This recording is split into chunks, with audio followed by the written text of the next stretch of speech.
नमस्कार दोस्तों, मैं विक्रांत चौधरी एसके बुक्स के यूट्यूब चैनल पर आपका स्वागत करता हूं। दोस्तों, हर बुधवार को आपके लिए करंट अफेयर्स की क्लास लेके आता हूं, जिसमें हम पिछले सप्ताह के इंपॉर्टेंट करंट अफेयर्स के क्वेश्चन पर चर्चा करते हैं। करंट अफेयर्स के साथ साथ हम स्टैटिक जीके को भी सॉर्ट आउट करते हैं। तो सबसे पहले नज़र डाल लेते हैं सारणी के ऊपर, किस फील्ड से कितने क्वेश्चन लिए गए हैं। टोटल 35 क्वेश्चन है। खेल की बात करें तो खेल से हमने 10 क्वेश्चन लिए हैं। प्रमुख व्यक्ति और नियुक्ति से 4 क्वेश्चन लिए गए हैं। स्थान से बात करें तो स्थान से 5 है, पुरस्कार से 1 है, पुस्तक से भी 1 है, अर्थशास्त्र से भी 1 है और रक्षा से भी 1 क्वेश्चन है। विज्ञान और प्रौद्योगिकी की बात करें तो 2 क्वेश्चन लिए गए हैं। इवेंट से हमने 2 क्वेश्चन लिए हैं और विविध से 8 क्वेश्चन। टोटल 35 क्वेश्चन हैं। शुरुआत करते हैं हम खेल के साथ में। पहला सवाल देखते हैं खेल का। हाल ही में 38वें राष्ट्रीय खेलों में पुरुष कबड्डी टूर्नामेंट में किस राज्य ने स्वर्ण पदक जीता है। ऑप्शन देख लेते हैं। ए है चंडीगढ़, बी है असम, सी है उत्तर प्रदेश और डी है मध्य प्रदेश। 38वें राष्ट्रीय जो खेलों का आयोजन किया गया था वो कहाँ किया गया था? हरिद्वार, उत्तराखंड में। और इसमें जो गोल्ड मेडल जीता है कबड्डी में वो किसने जीता है? उत्तर प्रदेश ने। ठीक है, तो इसके आयोजन की बात करें तो कहाँ हुआ था आयोजन? हरिद्वार में हुआ था, उत्तराखंड में। और फाइनल मुकाबले की बात करें तो फाइनल मुकाबले में उत्तर प्रदेश ने चंडीगढ़ को 57-43 से हरा करके गोल्ड मेडल जीत लिया है। क्लियर है। नेक्स्ट देखते हैं। हाल ही में 38वें राष्ट्रीय खेलों में पुरुषों की 50 मीटर राइफल 3 पोजीशन इवेंट में किसने गोल्ड मेडल जीता है? ए है सौरभ सिंह, बी है नीरज कुमार, सी है ऐश्वर्य प्रताप सिंह तोमर और डी है स्वप्निल कुशाली। तो 38वें जो राष्ट्रीय मंडल खेल जो उत्तराखंड में चल रहे थे हरिद्वार में, उसमें 50 मीटर राइफल 3 पोजीशन में गोल्ड मेडल किसने जीता है? तो किसने जीता है? नीरज कुमार ने। नीरज कुमार जो हैं वो भारतीय नौसेना में हैं और इनके द्वारा गोल्ड मेडल जीता गया है। इसके अलावा बात करें हम तो नीरज कुमार जी ने गोल्ड जीता है। और सिल्वर की बात करें तो ऐश्वर्य प्रताप सिंह द्वारा सिल्वर जीता गया है। और ब्रॉन्ज मेडल की बात करें हम तो ब्रॉन्ज मेडल स्वप्निल कुशाली द्वारा जीता गया है। ठीक है, तो गोल्ड मेडल किसने जीता है? नीरज कुमार ने। हाल ही में badminton Asia mixed team championship का आयोजन कहाँ किया जा रहा है? Badminton Asia mixed team championship का ए है हांगकांग, बी है चाइना, सी है दक्षिणी कोरिया और डी है भारत। तो इसका आयोजन कहाँ किया जा रहा है? चाइना में। और चाइना में बात करें तो इसका आयोजन की तो 11 से 16 फरवरी तक इसका आयोजन किया जा रहा है चाइना के किंगदाओ में। कहाँ पर? चाइना के किंगदाओ में इसका आयोजन किया जा रहा है। ठीक है, 11 से 16 फरवरी तक। नेक्स्ट देखते हैं। हाल ही में 38वें राष्ट्रीय खेलों में लवलीना बोरगोहेन ने कौन सा पदक जीता है? ए है कांस्य, बी है रजत, सी है स्वर्ण और डी है इनमें से कोई नहीं। तो लवलीना जो बोरगोहेन है, जो मुक्केबाज हैं, इनके द्वारा गोल्ड मेडल जीता गया है। इनकी जो कैटेगरी है वो 75 किलोग्राम कैटेगरी में ये लड़ती हैं और ये मुक्केबाज हैं। तो आपसे इस प्रकार से भी क्वेश्चन पूछा सकता है कि लवलीना बोरगोहेन का संबंध किस खेल से है? तो ये मुक्केबाज हैं और 75 किलोग्राम वेट में ये मुक्केबाजी करती है। ठीक है, और अब गोल्ड मेडल इनके द्वारा जीता गया है। हाल ही में पैरा तीरंदाजी एशिया कप का आयोजन किस देश में किया गया? ए है भारत, बी है सिंगापुर, सी है मलेशिया और डी है थाईलैंड। तो पैरा तीरंदाजी एशिया कप के आयोजन की बात करें तो इसका आयोजन कहाँ किया गया है? थाईलैंड में। ठीक है। हाल ही में पैरा तीरंदाजी एशिया कप में भारत की सरिता ने कौन सा पदक जीता है? ए है कांस्य, बी है रजत, सी है स्वर्ण और डी है इनमें से कोई नहीं। तो पैरा तीरंदाजी एशिया कप की बात की जाए जो थाईलैंड में आयोजित किया गया था, इसमें जो सरिता है इनके द्वारा गोल्ड मेडल जीता गया है। इनके अलावा बात की जाए धन्नाराम गोदारा जी की, तो धन्नाराम गोदारा ने रिकवर टीम इवेंट में भी इनके द्वारा भी गोल्ड मेडल जीता गया है। क्लियर है। आगे देखते हैं। हाल ही में दिमुथ करुणारत्ने ने संन्यास लेने की घोषणा की है, उनका संबंध किस खेल से है? ए है फुटबॉल, बी है बैडमिंटन, सी है क्रिकेट और डी है हॉकी। तो दिमुथ करुणारत्ने जो है ये क्रिकेट से संबंधित है और किस देश से है? ये श्रीलंका से। श्रीलंका के पूर्व कैप्टन भी रहे थे, तो इनका संबंध क्रिकेट से। इनके द्वारा भी संन्यास लेने की घोषणा कर दी गई है। क्लियर है। आगे देखते हैं। हाल ही में सिमोना हालेप ने संन्यास की घोषणा की है, उनका संबंध किस खेल से है? Simona Halep. ए है टेनिस, बी है बैडमिंटन, सी है निशानेबाजी और डी है तीरंदाजी। तो सिमोना हालेप की बात की जाए तो ये टेनिस स्टार है और ये इनकी कंट्री की बात की जाए तो किस कंट्री से हैं? रोमानिया से। और इनके द्वारा 2018 में फ्रेंच ओपन का खिताब जीता गया था और 2019 में विंबलडन का खिताब इनके द्वारा जीता गया था। 2018 में फ्रेंच ओपन और 2019 में विंबलडन, ठीक है। और इन्होंने अभी घोषणा कर दी है इनके द्वारा टेनिस से संन्यास लेने की। क्लियर है? आगे देखते हैं। हाल ही में 2025 फ्री स्टाइल शतरंज ग्रैंड स्लैम प्रतियोगिता कहाँ शुरू हुई है? ए है हंगरी, बी है जर्मनी, सी है इंडोनेशिया या फिर स्पेन। तो 2025 की जो फ्री स्टाइल शतरंज ग्रैंड स्लैम प्रतियोगिता है उसका आयोजन कहाँ किया जा रहा है? जर्मनी में।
नेक्स्ट देखते हैं, हाल ही में फीफा द्वारा किस देश के फुटबॉल महासंघ को निलंबित किया गया है? ए है पाकिस्तान, बी है बांग्लादेश, सी है श्रीलंका मलेशिया और डी है श्रीलंका। तो फीफा द्वारा भी हाल ही में जो पाकिस्तान फुटबॉल महासंघ है उसको निलंबित कर दिया गया है। पिछले 7 सालों में इनको 3 बार निलंबित किया गया है। फीफा द्वारा जो नियम बनाए गए हैं उनके ऊपर जो पाकिस्तान फुटबॉल महासंघ है उनके द्वारा नियम फॉलो नहीं किए गए थे, इस वजह से इनको निलंबित कर दिया गया है। अब बात फीफा की जाए तो फीफा की स्थापना की बात करें हम तो 21 मई 1904 को इसकी स्थापना हुई थी। मुख्यालय की बात करें तो इनका मुख्यालय कहाँ है? ज्यूरिख स्विट्जरलैंड में है। और इसके अध्यक्ष की बात की जाए तो गियाना इन्फेंटिनो इसके वर्तमान में फीफा के अध्यक्ष है। क्लियर है? आगे देखते हैं प्रमुख व्यक्ति और नियुक्ति के क्वेश्चन। हाल ही में किस राज्य के मुख्यमंत्री ने अपने पद से इस्तीफा दिया है? ए है असम, बी है मणिपुर, सी है गोवा और डी है ओडिशा। तो अभी मणिपुर के जो सीएम हैं कौन है? बीरेन सिंह, इनके द्वारा इस्तीफा दे दिया गया है। ठीक है, कुकी मेतेई में काफ़ी संघर्ष चला था और अब इनके द्वारा इस्तीफा दिया गया है। बात की जाए मणिपुर की तो मणिपुर में जो कुल विधानसभा सीट है वो कितनी है? 60 है। और वर्तमान में अभी जो मुख्यमंत्री थे जिन्होंने भी इस्तीफा दिया है उनका नाम क्या है? बीरेन सिंह। और मणिपुर के राज्यपाल का भी नाम जाने हम तो अजय कुमार भल्ला साहब वर्तमान में मणिपुर के राज्यपाल यानी कि गवर्नर के पद पर कार्यरत हैं। क्लियर है? आगे बात करते हैं, हाल ही में इस्पात मंत्रालय में निदेशक के रूप में किसे नियुक्त किया गया है? ए है राजीव रॉय, बी है आहुति सवाई, सी है मेमून आलम और डी है सोनल गोयल। तो इस्पात जो मंत्रालय है उसमें जो निदेशक के रूप में जो अभी नियुक्त किया गया है वो किसे किया गया है? मेमून आलम को। इनसे पहले जो थे आहुति सवाई, इनका स्थान पर अभी मेमून आलम को इस पद पर नियुक्त किया गया है। ये 2007 बैच के IRS अधिकारी हैं और वर्तमान में भारत में जो इस्पात मंत्री है वो कौन है? SD कुमार स्वामी जी वर्तमान में भारत के इस्पात मंत्री भी है। ठीक है, आगे बात करते हैं, हाल ही में बार्ट डी वेवर ने किस देश के प्रधानमंत्री के रूप में शपथ ली है? ए है युगांडा, बी है कनाडा, सी है बेल्जियम और डी है सिंगापुर। तो बार्ट डी वेवर की बात की जाए तो अभी ये बेल्जियम के प्रधानमंत्री बने हैं। क्लियर है। आगे बात करेंगे, हाल ही में वेंकटरमन का निधन हो गया है, उनका संबंध किससे था? ए है राजनेता, बी है हास्य अभिनेता, सी है समाचार वाचक और डी है अभिनेता। वेंकटरमन, ठीक है। तो ये जो थे ये समाचार वाचक थे और इनके द्वारा जो भारत आज़ाद हुआ था 15 अगस्त 1947 को, उसकी सुबह को दिल्ली से तमिल भाषा में इनके द्वारा भारत की स्वतंत्रता की महत्वपूर्ण खबर पहुंचाने वाले पहले व्यक्ति थे। ठीक है। तो रेडियो के माध्यम से ये भारत जो स्वतंत्र हुआ था उसमें तमिल भाषा में ये दिल्ली से भारत के लोगों को रेडियो के माध्यम से ये महत्वपूर्ण जो खबर थी इसको पहुंचाने का कार्य वेंकटरमन द्वारा ही किया गया था। अभी हाल ही में इनका निधन हो गया है। ठीक है। आगे बात करते हैं, स्थान से संबंधित क्वेश्चन है। हाल ही में सूरजकुंड अंतर्राष्ट्रीय शिल्प मेला 2025 का आयोजन कहाँ किया जा रहा है? ए है गुरुग्राम, बी है नई दिल्ली, सी है फरीदाबाद या फिर नोएडा। सूरजकुंड अंतर्राष्ट्रीय शिल्प मेला जो है काफ़ी फेमस मेला है और इसका आयोजन अभी फरीदाबाद में 7 से 23 फरवरी तक इसका आयोजन 15 दिन तक चलने वाला मेला है ये। और ये सूरजकुंड स्थान है फरीदाबाद हरियाणा में, वहाँ पर इसका आयोजन किया जा रहा है। ठीक है। आगे बात करते हैं, हाल ही में देश के किस राज्य को आधिकारिक रूप से नक्सल मुक्त घोषित किया गया है? ए है मणिपुर, बी है झारखंड, सी है ओडिशा और डी है कर्नाटक। तो कर्नाटक राज्य को अभी आधिकारिक रूप से नक्सल मुक्त घोषित कर दिया गया है। कर्नाटक के जो लास्ट नक्सलवादी था उनके द्वारा सरेंडर कर दिया गया था, इस वजह से अभी केंद्र सरकार ने कर्नाटक राज्य को नक्सल मुक्त घोषित कर दिया है। ठीक है। आगे देखते हैं, हाल ही में भारत की पहली फेरेट रिसर्च सुविधा कहाँ शुरू हुई है? ए है पंजाब, बी है हरियाणा, सी है उत्तर प्रदेश और डी है महाराष्ट्र। तो भारत की पहली फेरेट रिसर्च सुविधा की बात की जाए तो हरियाणा में इसको शुरू किया गया है। क्या उद्देश्य है? उद्देश्य भी जान लेते हैं। संक्रामक रोगों पर अनुसंधान करना, वैक्सीन विकास और चिकित्सक परीक्षण के लिए। ठीक है, ये इसका प्रमुख उद्देश्य है। आगे बात करते हैं, हाल ही में भारत का पहला सफेद बाघ प्रजनन केंद्र कहाँ स्थापित होगा? ए है मध्य प्रदेश, बी है उत्तर प्रदेश, सी है हिमाचल प्रदेश और डी है गुजरात। तो देश का पहला जो है सफेद बाघ प्रजनन केंद्र है वो कहाँ शुरू होगा? मध्य प्रदेश में। केंद्रीय चिड़ियाघर प्राधिकरण जो है ने मध्य प्रदेश के किसमें? रीवा जिले में भारत के पहले सफेद बाघ प्रजनन केंद्र बनाने की मंजूरी प्रदान कर दी है। ठीक है। Madhya Pradesh to get India's first white tiger breeding centre. Clear है। आगे बात करते हैं, हाल ही में बिम्स्टेक युवा शिखर सम्मेलन 2025 का आयोजन कहाँ किया गया है? ए है नई दिल्ली, बी है गुजरात, सी है महाराष्ट्र और डी है हरियाणा। तो बिम्स्टेक युवा शिखर सम्मेलन 2025 के आयोजन की बात करें तो कहाँ किया गया था? गुजरात में। युवा मामले विभाग और युवा मामले एवं खेल मंत्रालय भारत सरकार ने 7 से 11 फरवरी किसके द्वारा किया गया था? युवा मामले विभाग और युवा मामले एवं खेल मंत्रालय द्वारा इसका आयोजन किया गया था 7 से 11 फरवरी तक। कहाँ पर? गुजरात के गांधीनगर में। ठीक है। और जो अभी वर्तमान में युवा मामले और खेल मंत्री जो है वो कौन है? मनसुख मंडाविया अभी वर्तमान में भारत में केंद्रीय मंत्री हैं। ठीक है। आगे देखते हैं, पुरस्कार से संबंधित क्वेश्चन है, हाल ही में किस पुस्तक को साहित्य अकादमी पुरस्कार 2024 दिए जाने की घोषणा की है? ए है वेलेर एंड ऑनर, बी है इक होर अश्वत्थामा, सी है वाई भारत मैटर्स और डी है मां मदर्स। तो 2024 का जो साहित्य अकादमी पुरस्कार है वो किसे दिया जा रहा है? इक होर अश्वत्थामा को। ठीक है। इसके लेखक की बात करें हम तो ये चमन अरोड़ा जी हैं, जो अभी इनका देहांत हो गया है। इनको इनकी पुस्तक है ये इक होर अश्वत्थामा, इनको 2024 का साहित्य अकादमी पुरस्कार देने की घोषणा की है। ठीक है। आगे बात करते हैं, हाल ही में hearts and heroes lives that sped us नामक पुस्तक किसके द्वारा लिखी गई है? ए है प्रिया मेहरा, बी है रोशनी वर्मा, सी है कुलभूषण कुमार और डी है अरुंधति रॉय। तो ये पुस्तक जो है अभी ये कुलभूषण कुमार जी द्वारा लिखी गई है। ठीक है। नेक्स्ट देखते हैं, इकोनॉमिक्स से सवाल एक, हाल ही में भारतीय रिजर्व बैंक यानी कि आरबीआई द्वारा रेपो दर को घटाकर कितने प्रतिशत किया गया है? ए है 6.5%, बी है 6.25%, सी है 7.0% और डी है 6.0%। तो रिजर्व बैंक द्वारा यानी कि आरबीआई द्वारा अभी जो रेपो दर है उसको घटाकर कितना कर दिया है? 6.25%। पहले कितनी थी? 6.50 यानी 6.5% थी। अब इसको कितना घटा दिया है? 0.25% घटा दिया गया है। अब जो वर्तमान में जो रेपो दर है वो कितनी है? 6.25%। ठीक है, आगे देखते हैं। रक्षा से संबंधित सवाल है, हाल ही में भारत और किस देश के बीच संयुक्त सैन्य अभ्यास साइक्लोन 2025 शुरू हुआ है?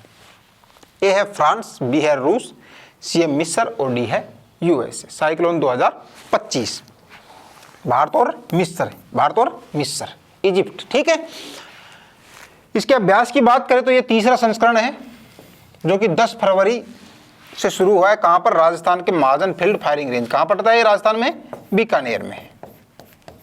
बीकानेर में है महाजन फील्ड फायरिंग रेंज, वहां पर राजस्थान में ये 10 फरवरी से शुरू हुआ है। इसका नाम क्या है? साइक्लोन। ठीक है, 2025, जो कि कौन सा संस्करण है? तीसरे नंबर का संस्करण है, भारत और मिस्र के बीच में। आगे देखते हैं विज्ञान और प्रौद्योगिकी से, हाल ही में स्तन कैंसर का शीघ्र पता लगाने के लिए भारत का पहला कैंसर जीनोम एटलस किसके द्वारा लॉन्च किया गया है? ए है आईआईटी मद्रास, बी है आईआईटी कानपुर, सी है आईआईटी दिल्ली और डी है आईआईटी बॉम्बे। तो स्तन कैंसर का शीघ्रता से पता लगाने के लिए जो जीनोम है एटलस, उसको किसने लॉन्च किया है? आईआईटी मद्रास द्वारा। ठीक है, आगे देखते हैं, हाल ही में किस देश के शोधकर्ताओं द्वारा इन विट्रो फर्टिलाइजेशन यानी कि आईवीएफ द्वारा उपयोग करके पहली बार कंगारू भ्रूण सफलतापूर्वक बनाया गया है? ए है यूनाइटेड किंगडम, बी है ऑस्ट्रेलिया, सी है संयुक्त राज्य अमेरिका और डी है कनाडा। तो आईवीएफ के माध्यम से कंगारू का जो भ्रूण तैयार किया गया है वो किसने किया है? ऑस्ट्रेलिया ने। और ये सब मामला ये पहला मामला है। ठीक है, नेक्स्ट देखते हैं, इवेंट से संबंधित है, हाल ही में एरो इंडिया शो 2025 कहां आयोजित किया जा रहा है? ए है हैदराबाद, बी है मुंबई, सी है बेंगलुरु और डी है नई दिल्ली। एरो इंडिया शो कहां पर? बेंगलुरु में। एरो इंडिया शो 2025 एक द्विवार्षिक एयर शो है जो विमानन प्रदर्शनी यानी कि विमानों का प्रदर्शन किया जाता है, और इस शो को 10 से 15 फरवरी तक कहां पर? बेंगलुरु में आयोजन किया जा रहा है। ठीक है, आगे देखते हैं, हाल ही में north east investment road show का उद्घाटन किसने किया है? ए है एस जयशंकर, बी है अनुराग ठाकुर, सी है ज्योतिरादित्य सिंधिया और डी है Amit Shah. North east investment road show, Jyotiraditya Scindia की बात की जाए तो ये वर्तमान में केंद्रीय संचार मंत्री हैं। इनके द्वारा उत्तर पूर्वी क्षेत्रीय विकास मंत्रालय की ओर से आयोजित north east investment road show का उद्घाटन किया गया है। क्या उद्देश्य है?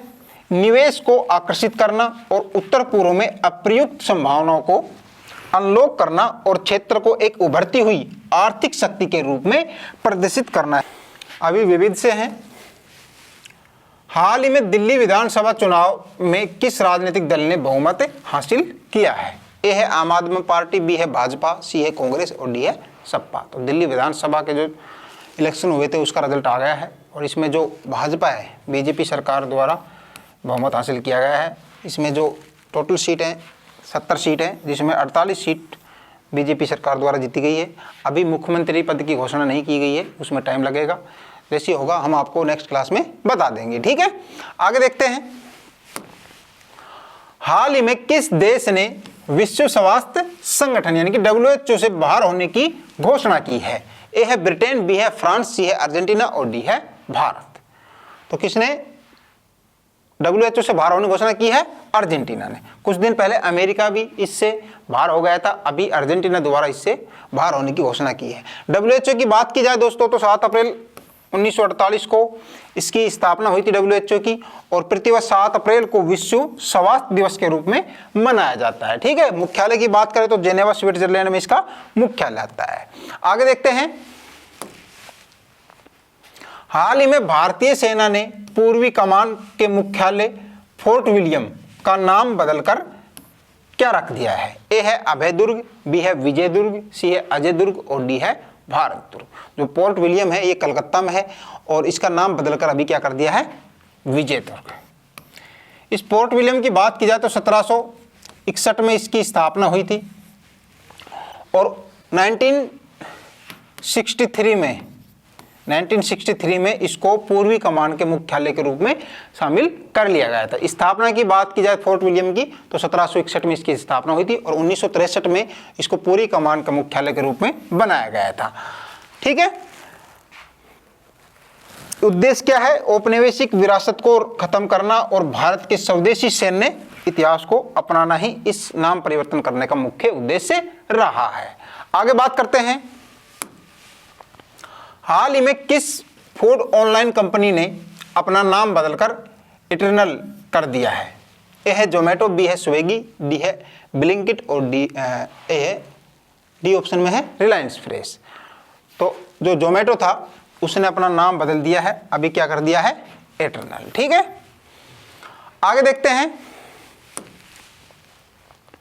हाल ही में किस देश में स्थित पहाड़ माउंट तारानाकी को जीवित व्यक्ति का दर्जा प्रदान किया गया है?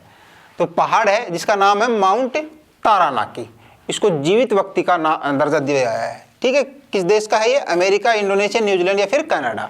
तो ये न्यूजीलैंड में है पहाड़ माउंट तारानाकी, जिसको जीवित व्यक्ति का दर्जा प्रदान किया गया है। आगे देखते हैं, हाल ही में प्रधानमंत्री नरेंद्र मोदी जी किस देश में आयोजित महाकुंभ विषेकम कार्यक्रम में शामिल हुए हैं? ए है फ्रांस, बी है अमेरिका, सी है वियतनाम और डी है इंडोनेशिया। तो नरेंद्र मोदी जी द्वारा भी इंडोनेशिया में महाकुंभ विषेकम जो कार्यक्रम था उसमें ये शामिल होने गए हैं। ठीक है, आगे देखते हैं, हाल ही में जारी रिपोर्ट के अनुसार हेनले पासपोर्ट सूचकांक 2025 में भारत को कौन सा स्थान मिला है? ए है 17वां, बी है 75वां, डी है 80वां और डी ऑप्शन है 85वां। तो अभी जो जारी रिपोर्ट हुई है हेनले पासपोर्ट सूचकांक की, उसमें भारत को 80वां स्थान मिला है। पिछली जो रिपोर्ट थी उसमें भारत का जो पिछला रैंक था वो कितना था? 85वां था। अभी वर्तमान की बात की जाए तो वर्तमान में भारत का 80वां स्थान है। फर्स्ट नंबर पे किसका आता है? सिंगापुर आता है और सेकंड पर आता है जापान। ठीक है, अंतिम सवाल देखते हैं आज का।